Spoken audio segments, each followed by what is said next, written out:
The dropship rattled as it broke through the atmosphere of Nova Terra, shaking violently enough to make Sarah's two hearts beat out of sync. She sat stiffly in her seat, arms crossed, her pale blue skin nearly blending with the sterile metal walls around her. The colony administrator, a middle-aged human man with an unkempt moustache and an air of boredom, was talking, but she wasn't listening. Her mind was preoccupied with the humiliation of being here among humans as insane. "So you'll be working in the colony lab, mostly agricultural biology and environmental regulation," the administrator droned, scratching at a coffee stain on his jumpsuit. "Not glamorous, but we're a practical lot here on Nova Terra. You'll fit right in." Satra arched one elegant eyebrow, the sharp planes of her face making the expression seem more cutting than intended. "I doubt that," she replied, her voice as cool and clipped as a blade. The administrator chuckled nervously, mistaking her disdain for alien humour. "Well, you'll see. We're a friendly bunch. It's not like those shiny central planets here. We help each other survive. That's the deal." She turned her gaze out the small viewport, her luminous silver eyes narrowing at the sprawling settlement below. The colony was an unremarkable patchwork of domed habitats, solar panels, and dust roads carved into the ochre soil. It was light years away, literally and metaphorically, from the sleek floating cities of her homeworld, Karth. Even thinking the name sent a pang of bitterness through her. She had been a respected biologist once, a promising mind in a society that valued logic above all. But her transgression had sealed her fate. A single act of defiance had branded her an outcast, sentenced to live among the emotional, chaotic species her people so often dismissed. As the dropship landed with a final lurch, the administrator stood and gestured for her to follow. "Come on, you'll meet the team." The team turned out to be a small group of humans in mismatched work uniforms, gathered in what passed for a laboratory. The room smelled faintly of damp earth and machine oil, and the walls were lined with aging equipment that looked like it belonged in a museum. "Everyone, this is Satra," the administrator announced, his voice bright and performative. "She's here to help with our biology projects. Let's all be welcoming, yeah?" The group murmured polite hellos, but one figure stood out immediately. A tall, broad-shouldered man with a grease-stained uniform and an infuriatingly lopsided grin. "Welcome to Nova Terra, Doctor Satra," he said, holding out a hand. His voice was warm, his tone teasing, like he was already trying to figure out what buttons to press to get a reaction. She stared at his outstretched hand like it was an alien organism. "Just Satra," she replied. He raised an eyebrow, unfazed by her coolness, and dropped his hand. "All right then, just Satra. I'm Ian. I work on the colony systems, which means if something breaks, I fix it." "And how often do things break?" "Often enough to keep me employed. It's a precarious balance of keeping this place running and not getting electrocuted in the process." Her lips twitched, a nearly imperceptible movement that she immediately suppressed. The humour here was so human, unpolished, self-deprecating, unnecessary, and yet there was something oddly disarming about it. The introductions continued, though none of the others stood out as much as Ian. As the group dispersed, the administrator assigned her a small workstation at the edge of the lab. "You'll be working with Ian on the environmental systems for now," he said. "He'll show you the ropes." Ian leaned against a nearby console, arms crossed, and that same infuriating grin plastered on his face. "Guess you're stuck with me," he said cheerfully. Satra sighed inwardly. This exile was already proving to be more trying than she anticipated. On the next day, Satra found herself trudging through the colony's hydroponic fields, a data pad in hand. Ian was beside her, explaining the intricacies of the colony's water recycling systems with an enthusiasm she couldn't understand. "And that's why the salinity levels need constant monitoring," he was saying. "If they get too high, we're talking dead crops, bad air, the works." Fascinating, she said flatly, tapping notes into her data pad. You're a tough audience, huh? Ian said, his tone light. You could at least pretend to be impressed. This is cutting-edge duct tape and chewing gum technology here. Your methods are primitive, she replied. Yeah, but they work. Usually. They stopped by a large reservoir where water gleamed under artificial lights. Ian crouched down to check a gauge, glancing up at her. So, what's your story? How'd you end up all the way out here? She stiffened, her grip on the data pad tightening. I doubt you would understand. Try me. She hesitated, the question touching a nerve she wasn't ready to confront. Instead, she deflected. What about you? Why are you here? Ian shrugged, standing and brushing dirt off his hands. Same reason as everyone else, I guess. Couldn't hack it on the core worlds. Too crowded, too political. Here, at least I get to do something real. Satra studied him, her expression inscrutable. There was something genuine in his answer, a sense of purpose she hadn't expected. It made her uncomfortable. Well, she said finally, if your work is as real as you claim, you should get back to it. This reservoir filtration system is barely adequate. Ian laughed, shaking his head. All right, Doctor, let's get to it. By the time Satra returned to her quarters that evening, she was exhausted, not from the work, but from the sheer amount of human interaction. She sat on the edge of her narrow cot, staring at the bare walls. This place was noisy, inefficient, and unbearably human. And yet, for the first time since her exile, she felt a flicker of something she couldn't quite name. She shook her head, dismissing the thought. Whatever it was, it wouldn't distract her. She was here to survive, not to form attachments. But as she lay down and closed her eyes, Ian's lopsided grin lingered in her mind, unbidden and unwelcome. The sky above Nova's domes glowed a soft amber hue, the colony's artificial lighting reflecting off the planet's thin atmosphere. Satra, arms folded and lips set in a thin line, stood in the middle of the colony's market square, surrounded by stalls. Selling everything from dehydrated rations to poorly made trinkets, it was a haphazard, chaotic mess. An apt metaphor, she thought, for human society. Her task for the day was simple. Retrieve a set of nutrient samples from the market's agricultural vendor. A task she could have completed in minutes if not for Ian's infuriating insistence on accompanying her. You've been here for, 2 weeks now, and you haven't even explored the market? Ian asked, sidestepping a cart carrying what appeared to be solar panel scrap. Exploration implies curiosity, Satra replied, her tone clipped. I am not curious. See, that's where you're missing out. The market's the heart of the colony. People trading, bartering, sharing stories. It's messy, sure, but it's alive. Satra raised a skeptical eyebrow, but said nothing, instead focusing on weaving through the crowd. The humans around her seemed to be perpetually in motion, talking, gesturing, laughing. Their voices blended into a chaotic symphony that grated against her senses. Let me guess, Ian continued, his grin as persistent as ever. Back on Karth, you didn't have anything like this. Bet everything was perfectly ordered, right?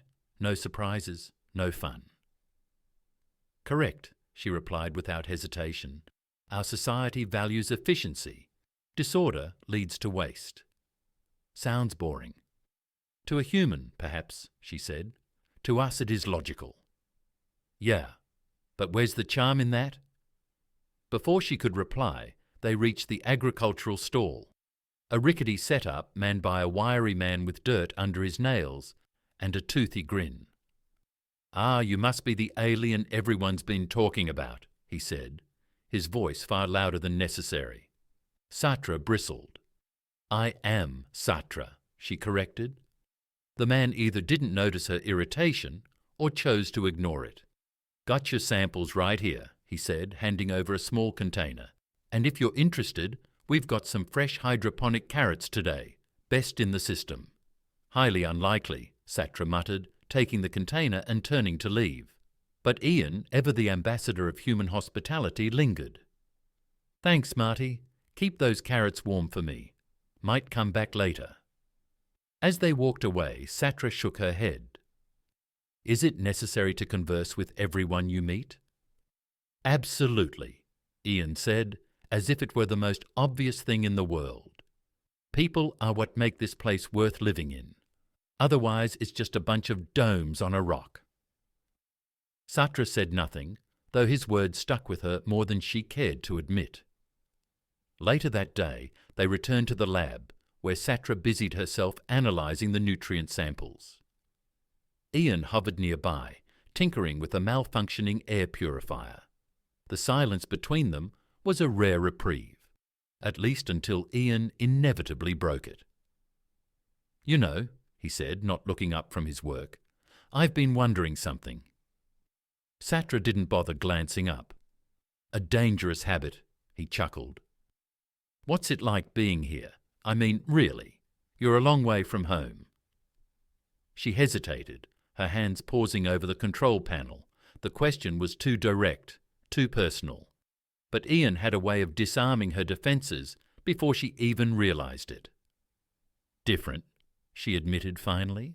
"Your species is inefficient. Your methods are crude. And yet—" She trailed off, unsure how to articulate the strange pull she felt in this chaotic environment. "And yet?"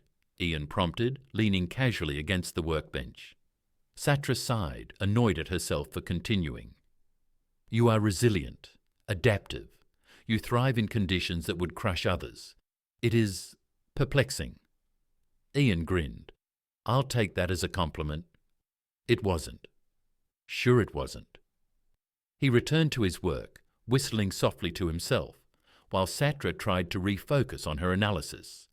But his words lingered in her mind. Over the next few days, Satra found herself observing the humans around her more closely. She noted how they greeted each other with unrestrained warmth, how they shared jokes even in the midst of grueling labour, how they argued passionately and then laughed together moments later. It was all so foreign to her. On Karth, such emotional displays would have been seen as weaknesses, distractions from duty, but here they seemed to be a source of strength. Her observations didn't go unnoticed. Ian, ever perceptive, took every opportunity to tease her about it. "Careful, Satra," he said one afternoon as they worked on repairing a faulty irrigation system. "You keep staring at people like that, and they're going to think you like them." She shot him a glare that would have frozen a lesser man. "I am studying them." "Uh-huh. For what?" "For understanding," she said, her voice stiff.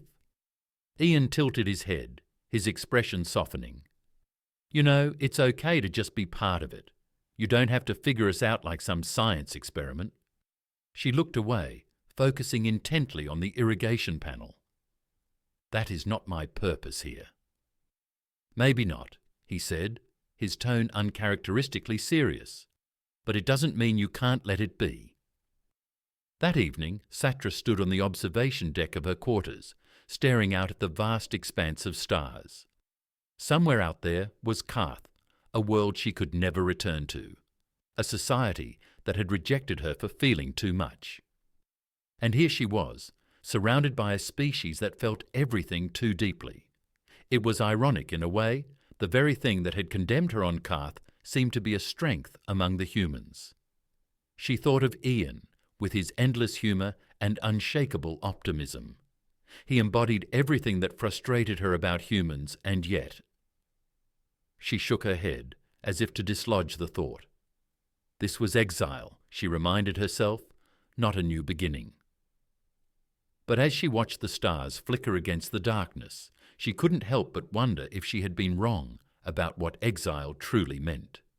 The colony's hydroponics bay was alive with the soft hum of machinery and the faint scent of damp soil. Rows of vibrant green plants stretched under artificial light, their leaves swaying gently as nutrient-rich water trickled through the intricate irrigation system. Satra stood in the centre of it all, her hands clasped behind her back, as she scrutinized a particularly wilted row of lettuce. "The salinity levels are still too high," she said, her voice calm but firm. Ian crouched beside the irrigation pipes, his tools spread out haphazardly on the floor. "I'm working on it," he said, tightening a valve. "These systems are older than I am. They need a little finesse." "Finesse?" Satra repeated, her tone heavy with skepticism. "Is that what you call brute force and improvisation?" He grinned up at her, wiping sweat from his brow. "You say it like it's a bad thing." She sighed, her silver eyes narrowing as she studied the readouts on her data pad. On Karth, such inefficiency would be unacceptable. "Well, this isn't Karth," Ian replied, standing and dusting off his hands. "Here, we make do with what we've got. And what we've got is me, a wrench, and a whole lot of stubbornness." Satra's lips twitched ever so slightly, almost a smile, but not quite. "Stubbornness does seem to be a defining trait of your species. And you're finally catching on," he said, flashing her a playful wink. The exchange was interrupted by the sound of hurried footsteps. A young woman in a grease-streaked uniform burst into the hydroponics bay, her face flushed with urgency. "Ian, we've got a problem with the air filters in Dome 3. Carbon dioxide levels are spiking." Ian's grin faded instantly, replaced by a look of concern. "How bad is it?" "Bad enough that people are starting to feel lightheaded," she said. "We need you there now."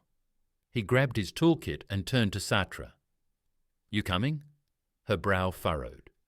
"Is that a request or an order?" "Call it an invitation," he said over his shoulder as he jogged toward the exit.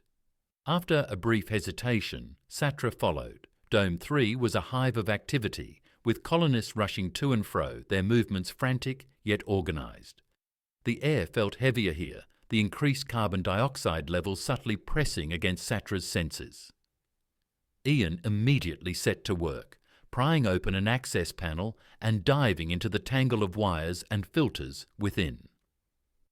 Satra stood beside him, observing the chaos with a critical eye. "You could organise this more effectively," she said, gesturing to the colonists milling about. "Not now, Satra," Ian muttered, his focus on the malfunctioning system. She crouched beside him, her cool, logical demeanour contrasting sharply with the tension in the air. "Your repair methods are inadequate. Let me assist.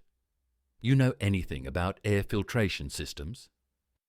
"No," she admitted, "but I can learn faster than you can improvise." He shot her a quick glance, then nodded. "All right, take this." He handed her a sensor probe. "I need you to check the pressure levels in the backup ducts. If they're too high, we're in trouble." Satra took the probe without hesitation, moving to the nearest duct with precise, fluid movements. As she worked, her thoughts raced. The situation was dire, but she found herself oddly energized by the challenge. Hours passed, the two of them, working side by side in near silence. Gradually the air in the dome began to clear, and the tension among the colonists eased. As Ian tightened the last bolt and closed the access panel, he let out a long sigh of relief.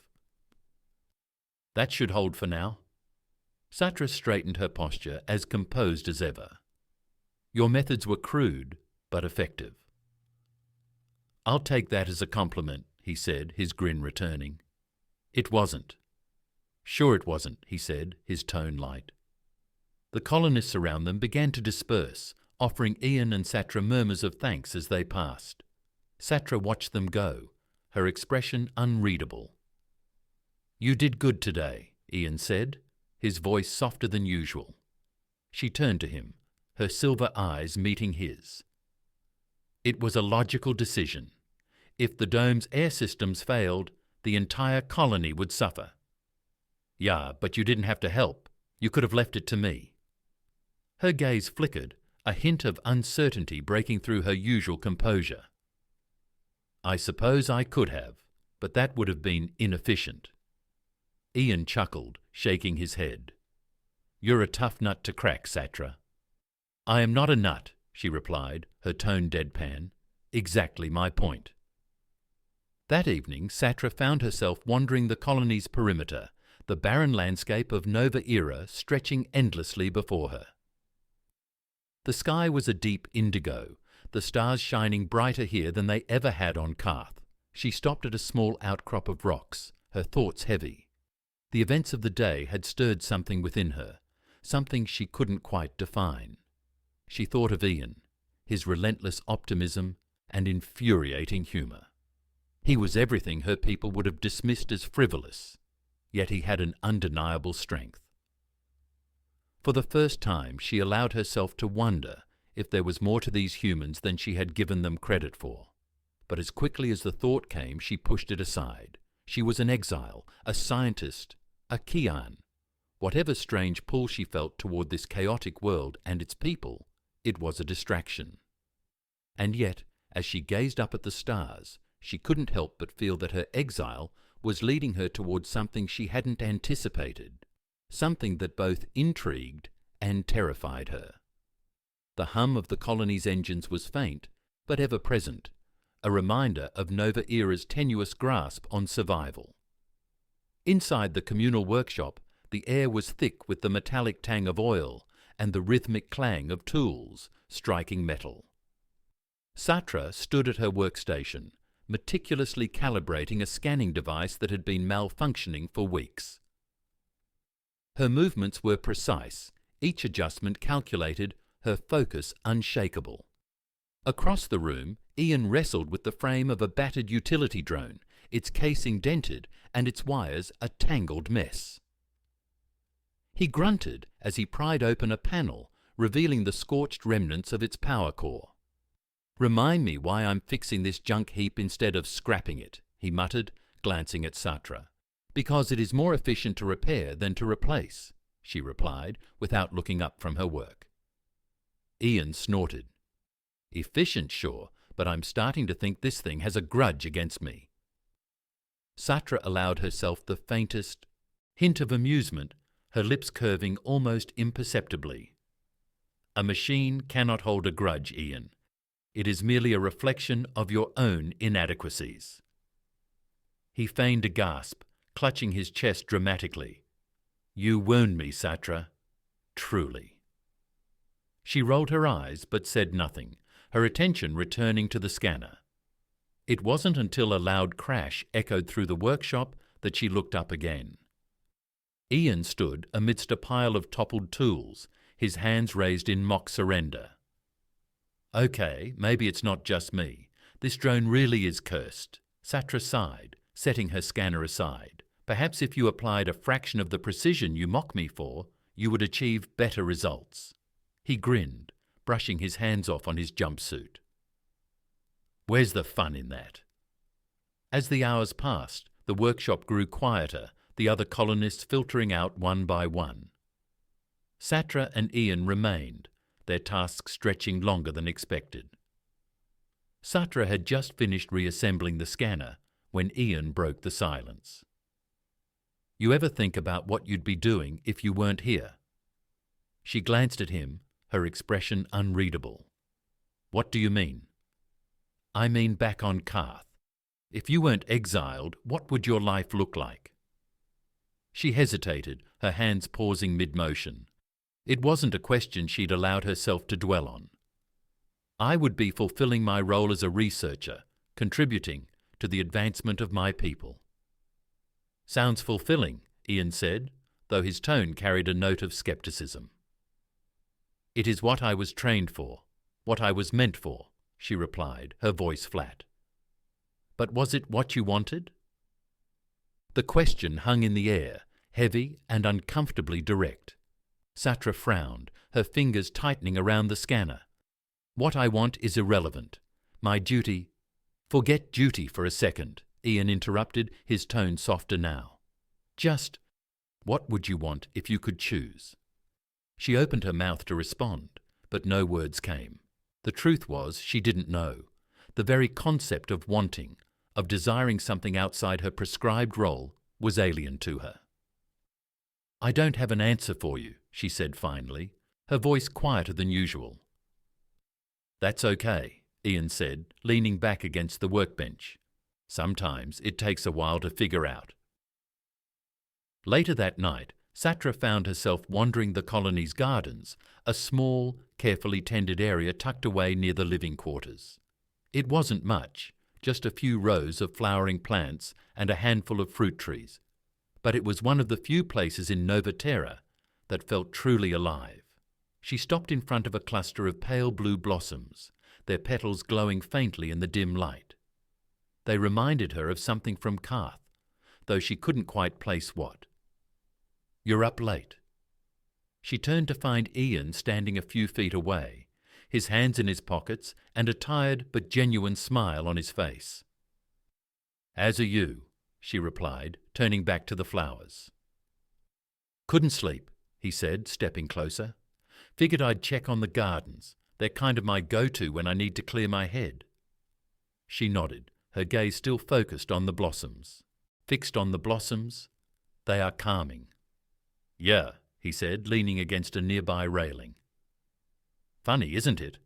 We're out here on this barren rock, surrounded by machines and metal, but it's the plants that keep us sane." Satra glanced at him, her expression softening slightly.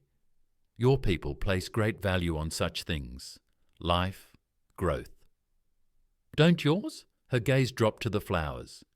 "We value progress, efficiency, the collective good." "That's not the same thing." "No," she admitted. "It is not."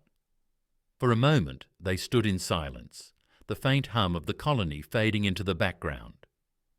"You know," Ian said finally, his voice quiet, "I think you're starting to get it." "Get what?" "What it means to live, not just exist." She looked at him, her silver eyes reflecting the faint glow of the blossoms. "And what does that mean to you, Ian?" He smiled a little wistfully. "It means finding the things that make all this," he gestured around them, "worth it. The people, the moments, the little bits of beauty in the chaos." She said nothing, her thoughts swirling in a way that felt unfamiliar and unsettling. As Ian turned to leave, he paused and glanced back at her. "Good night, Satra." "Good night, Ian," she replied softly, her gaze returning to the flowers, and for the first time in years she felt the faint stirrings of something she couldn't quite name, something that both intrigued and unsettled her. The sun on Nova Terra was a pale imitation of the one that warmed Earth, casting a cold, bluish light across the colony's landscape. Satra stood at the edge of the perimeter fence, her sharp gaze fixed on the jagged mountains that loomed in the distance. The air here was thin, its harshness a constant reminder of her exile. Yet as much as she tried to focus on the desolation, her thoughts were elsewhere. Ian's words from the previous night lingered in her mind like an echo she couldn't shake. Finding the things that make all this worth it. Worth it. The phrase unsettled her. What was worth it, truly? Was it survival? Progress? Connection? The question was one she didn't have the tools to answer, and that irritated her deeply. "Morning, Satra." Ian's voice broke through her thoughts, light and easy as always. She turned to see him approaching, his strides confident despite the uneven terrain. He carried a toolkit in one hand and a thermos in the other. "You seem unusually cheerful for someone who spent half the night repairing a reactor coolant valve," she observed. "Cheerful is my default setting," he replied, holding out the thermos. "Figured you could use this." She accepted it cautiously, unscrewing the lid and inhaling the faintly bitter aroma. "Coffee?" "Not quite. Closest thing we've got. It's brewed from one of the local plants. Safe for consumption, but don't ask me what's in it." She took a tentative sip, her expression unreadable. After a moment she nodded. "Acceptable." Ian grinned. "High praise coming from you." They walked together along the perimeter, Ian gesturing toward various landmarks and installations. He was explaining a recent upgrade to the colony's geothermal generators, but Satra found her attention drifting. She studied the way he spoke, his hands moving animatedly, his words punctuated with the occasional joke. There was an openness to him, an unguarded warmth that stood in stark contrast to the rigid formality of her own people. "Do you ever tire of talking?" she interrupted, her tone more curious than critical. He laughed. "Not really. Someone's got to keep things interesting around here." "Interesting?" she repeated, her brow furrowing. "You place significant value on this concept." "Of course, life's short, especially out here. If you can't find something to laugh about, what's the point?" His words gave her pause. Humour to her had always seemed like a frivolity, a distraction from the greater goals of efficiency and progress. Yet here, in this strange, isolated colony, it seemed to serve a vital function. "I find your perspective peculiar," she admitted. "Peculiar?" he smirked. "I'll take that as a compliment." "It was not intended as such," she said, though her tone lacked its usual sharpness. Their conversation was interrupted by a sudden crackle of static from Ian's comm unit. He frowned, pulling it from his belt. "Ian here. What's up?" A voice crackled through, distorted but urgent. "This is the excavation team. We've hit something strange. You're going to want to see this." Ian glanced at Satra, his expression shifting from curiosity to concern.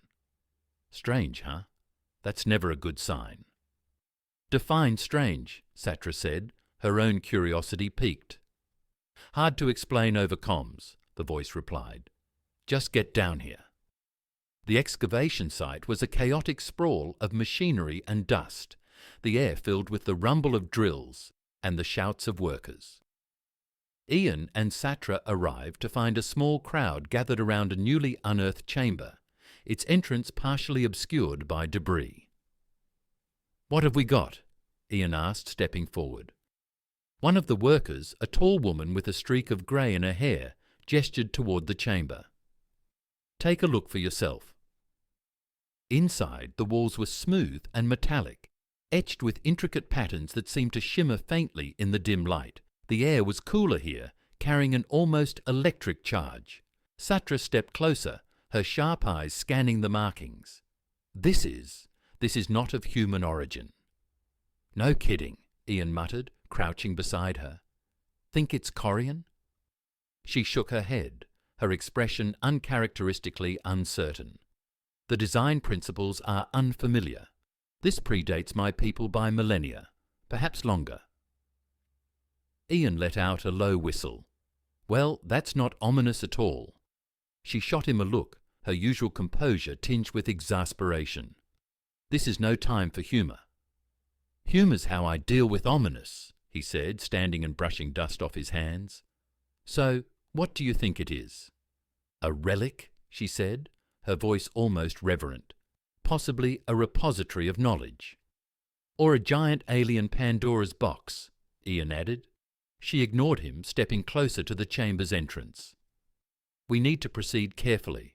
Whatever this is, it could be dangerous." "Careful's my middle name," Ian said, though his grin suggested otherwise. Hours later, the colony's science team had gathered to analyse the chamber. Satra took the lead, her sharp intellect and meticulous nature commanding respect, even among the sceptical humans. As they worked, Ian lingered on the outskirts, watching her with a mix of admiration and amusement.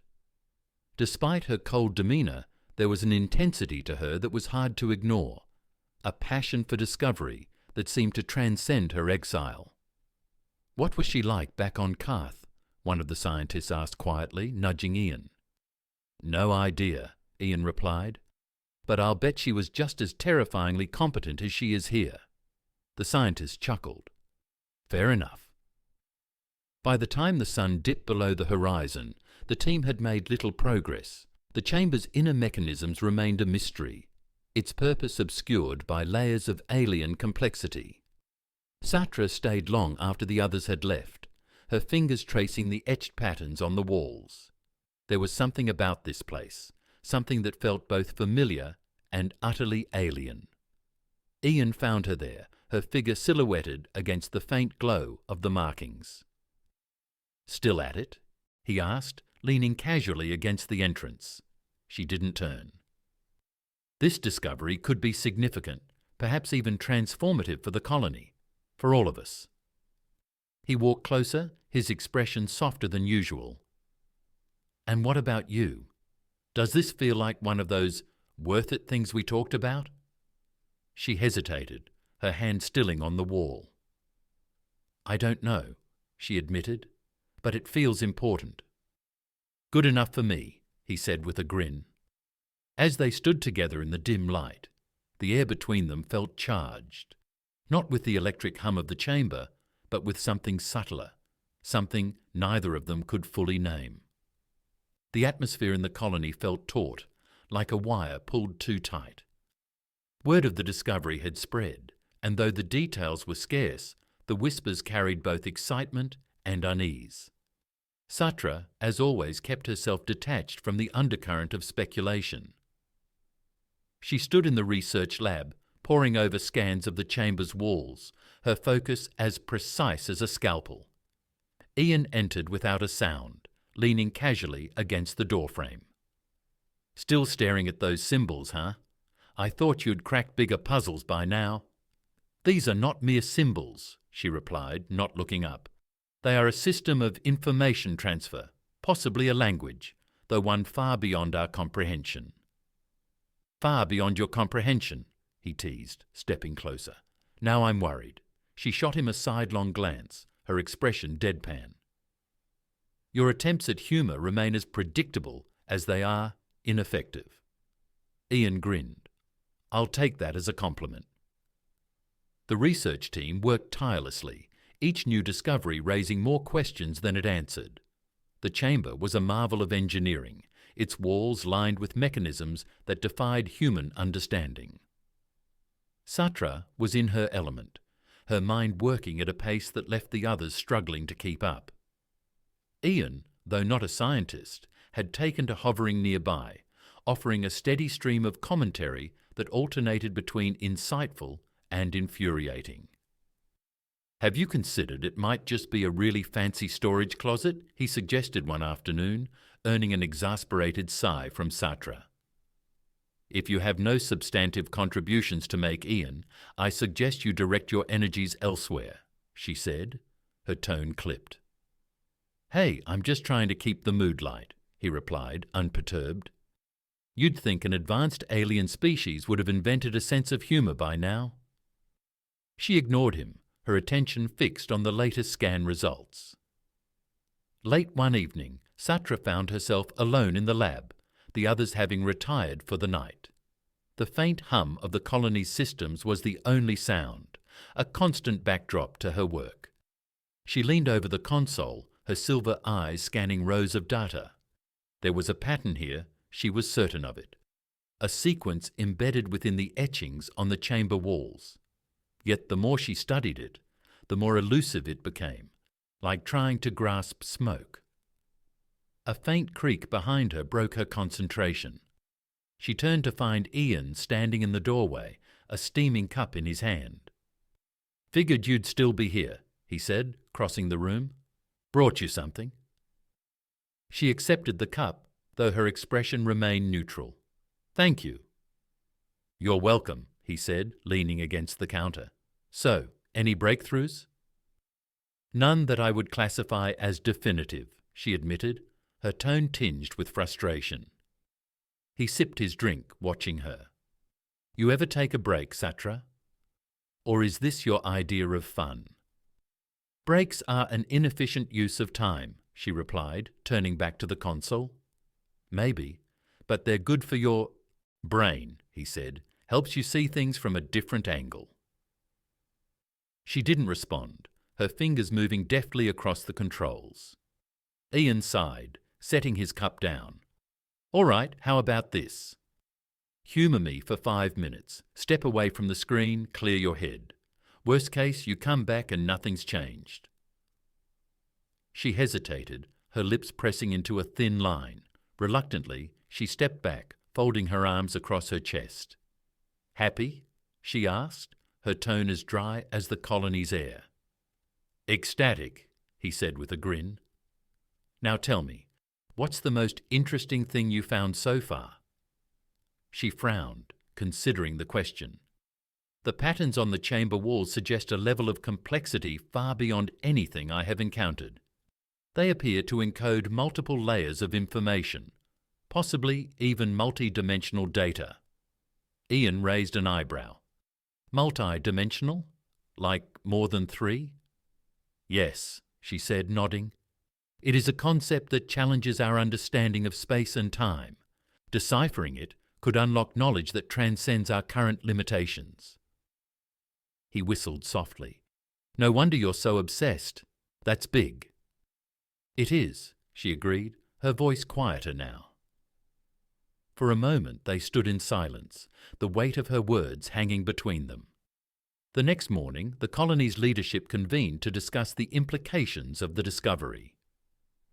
Satra and Ian were both present, along with a handful of scientists, engineers, and administrators. We need to proceed with caution, Satra said, her voice steady but firm. This chamber represents technology far beyond our understanding. We cannot predict its potential risks. Risks or not, this could be the breakthrough we've been waiting for, one of the scientists argued. Imagine the advancements we could make with this knowledge. Advancements mean nothing if they come at the cost of our survival, Satra countered. The debate grew heated, voices overlapping as each person made their case. Ian leaned over to Satra, his voice low. You know, for someone who's all about progress, you're sounding pretty conservative right now. I am pragmatic, she replied, her tone clipped. There is a difference. He smirked. Sure, there is. Despite Satra's warnings, the decision was made to proceed with a controlled activation of the chamber systems. She reluctantly agreed to oversee the process. Her sharp mind deemed essential to mitigating potential risks. The chamber's activation was scheduled for the following day. As the team made preparations, Satra found herself grappling with an unfamiliar sensation. Doubt. She stood in the garden that evening, the pale blue blossoms glowing softly in the twilight. Ian found her there, as he often did, his presence a quiet reassurance. Big day tomorrow, he said, coming to stand beside her. Indeed, she replied, her gaze distant. He studied her for a moment. You okay? I am uncertain, she admitted, the words feeling foreign on her tongue. Hey, he said, his tone gentle, you're the smartest person here. If anyone can figure this out, it's you. It is not my intelligence I doubt, she said, her voice barely above a whisper. Then what? She hesitated, the weight of her thoughts pressing down on her. Whether I am making the right choice, whether this discovery will bring enlightenment or destruction. Ian placed a hand on her shoulder, his touch warm and grounding. We'll figure it out together. She looked at him, her silver eyes reflecting a flicker of something she couldn't quite name. For the first time, she allowed herself to believe that she didn't have to face this alone. The chamber pulsed with a faint rhythmic light, the patterns on its walls shimmering as if alive. The air inside was heavy with anticipation and the faint hum of activated systems. Satra stood at the control station, her silver eyes scanning the displays with unrelenting focus. Behind her, Ian lingered near the entrance, his usual levity replaced by a rare quietness. Final systems check complete, Satra announced, her voice steady. The chamber's mechanisms are stable. We are ready to proceed. The room was crowded with scientists, engineers, and a handful of colony administrators, each wearing an expression that ranged from excitement to thinly veiled dread. All right, Ian said, stepping forward. Let's not blow ourselves up. Satra shot him a look, but there was no real irritation in it. She turned back to the console, her fingers dancing over the controls. The hum grew louder, resonating through the chamber. The lights dimmed as the energy redirected itself into the ancient systems. The walls came alive, the intricate patterns shifting and flowing like liquid silver. A low, resonant tone filled the air, vibrating through the floor and into their bones.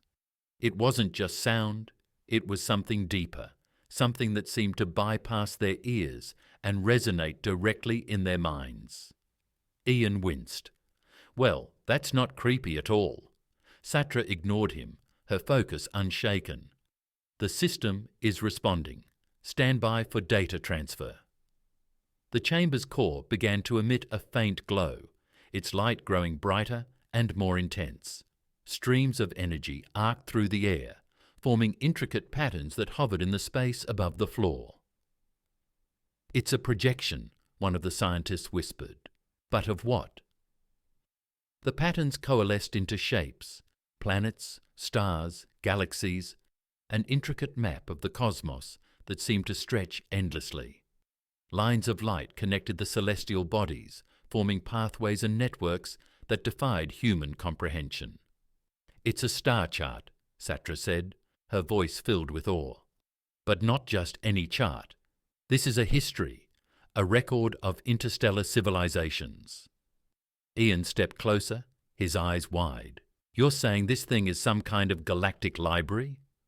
Possibly, she replied, or a guide. It's too soon to say. As they watched, the projection shifted, focusing on a single star system. A series of symbols appeared, hovering in the air.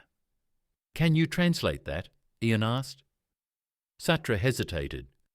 Not entirely, but the context suggests it is a warning. The room fell silent as her words sank in. A warning about what? One of the administrators asked, their voice tinged with fear. I cannot say for certain, Satra replied, but this technology was not abandoned. It was hidden, sealed away in a way that suggests whatever it was meant to guard against still poses a threat. Ian frowned. So we just woke up something we maybe shouldn't have? That is a possibility, she admitted. The tension in the room was palpable. The colony had always been a fragile existence, its survival hanging by a thread. Now they faced the prospect of an unknown danger, one far beyond their ability to comprehend or control. We need to shut it down, one of the scientists said. Shutting it down won't undo what we've already activated, Satra said, but we can contain it, minimize the risks. Ian looked at her, his expression unreadable. And what about the knowledge? Are we just going to leave it buried? She hesitated, her usual certainty faltering. Knowledge is a double-edged sword. It can bring enlightenment or destruction. The question is whether we are prepared to wield it. The debate continued late into the night. Some argued for preservation, others for containment. Satra found herself torn, her logical mind clashing with a growing sense of responsibility. Ian stayed by her side, his presence grounding her. You don't have to figure this out alone, you know, he said quietly. She looked at him, her silver eyes reflecting a rare vulnerability. This discovery has the potential to shape the future of countless civilizations. The weight of that decision. It is not one I take lightly. I know, he said, but you don't have to carry it by yourself. That's what we're here for. In the end, a compromise was reached. The chamber systems would be preserved but kept under strict containment. Access would be limited. The knowledge within treated with the caution it deserved. Satra oversaw the implementation of the containment protocols, her sharp mind ensuring every detail was accounted for. Yet even as she worked, she couldn't shake the feeling that this was only the beginning, that the discovery of the chamber was merely the first step on a much longer journey. Ian found her in the garden that evening, the pale blue blossoms glowing softly in the twilight. Hey, he said, his voice warm. How are you holding up? She hesitated, then sighed. Uncertain, but hopeful. Hopeful? He raised an eyebrow. Your influence, no doubt, she said, a faint smile tugging at the corner of her mouth. He grinned. I'll take that as a compliment. As the days turned into weeks, the colony began to return to a semblance of normalcy. The discovery of the chamber remained a constant undercurrent, its implications rippling through the community. Satra and Ian continued to work together, their partnership evolving into something deeper. There was a balance between them, a shared understanding that bridged the gap between their vastly different worlds. One evening, as they stood beneath the pale light of Novat Terra's twin moons, Ian turned to her. "You ever think about what's next?" he asked. "Constantly," she replied, and she looked at him, her silver eyes reflecting a rare softness. "And I believe that whatever comes next, we will face it together." He smiled, his hand brushing hers. I liked the sound of that. For the first time since her exile, Satra felt a sense of belonging, a feeling that despite the uncertainty of the future, she was exactly where she was meant to be.